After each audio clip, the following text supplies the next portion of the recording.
Assalamu alaikum wa rahmatullahi wa barakatuh. Before we begin today's video about the inspiring stories of Hazrat Imam Ali, I want to take a moment to remember our brothers and sisters in Gaza. They are facing unimaginable hardship, oppression, and suffering. As Muslims, it's our duty to stand with them by raising awareness, making sincere dua, and offering our support in any way we can.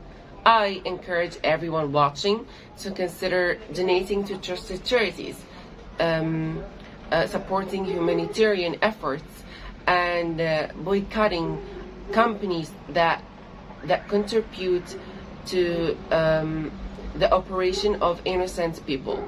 Together, with our prayers and our actions, we can be a source of hope and relief, inshallah. May Allah accept our efforts and grant freedom and safety to the people of Gaza. Now let's begin this beautiful journey into the life and character of Hazrat Imam Ali, one of the greatest companions and the beloved cousin of our Prophet sallallahu alaihi wasallam. The story of Hazrat Imam Ali radiyallahu anhu.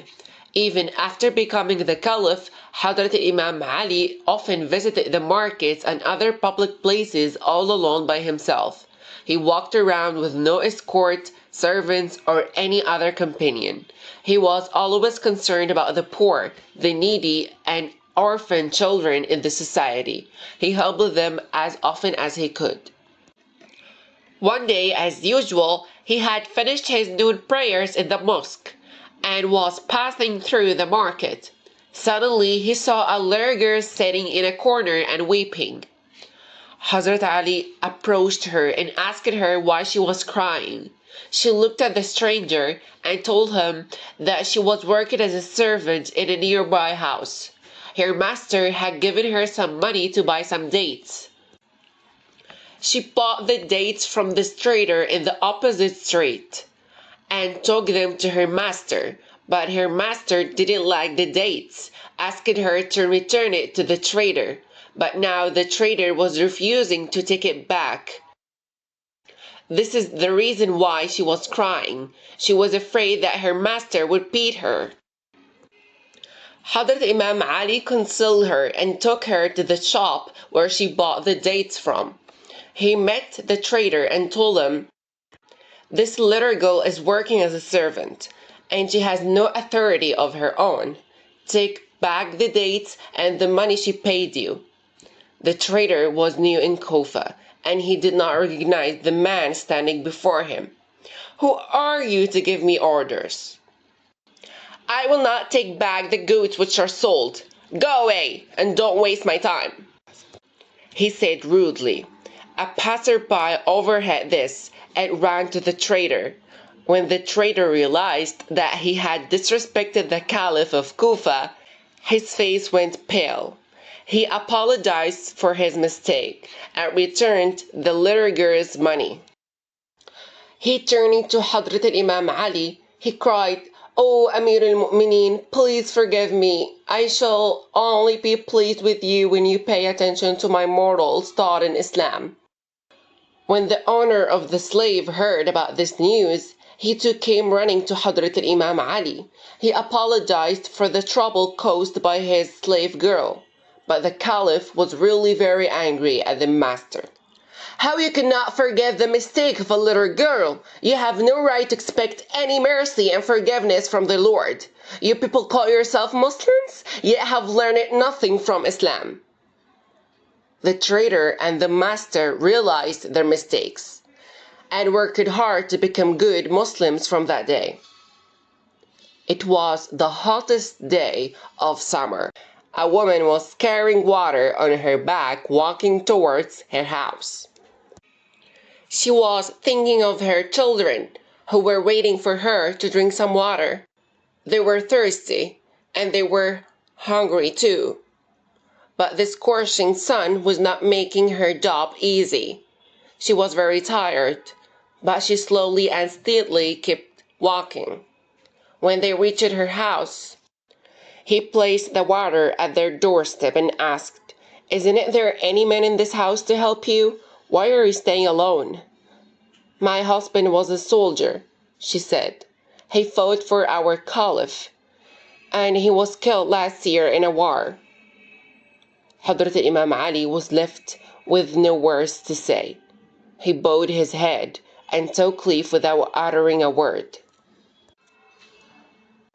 Ali sleeping in his bed, but the thought of this woman and her children didn't let Hazrat Imam Ali sleep the whole night. He felt guilty for letting the woman's husband die. The next day morning, he took a basket and filled it up with flour, dates, and meat. He then went straight to the woman's house.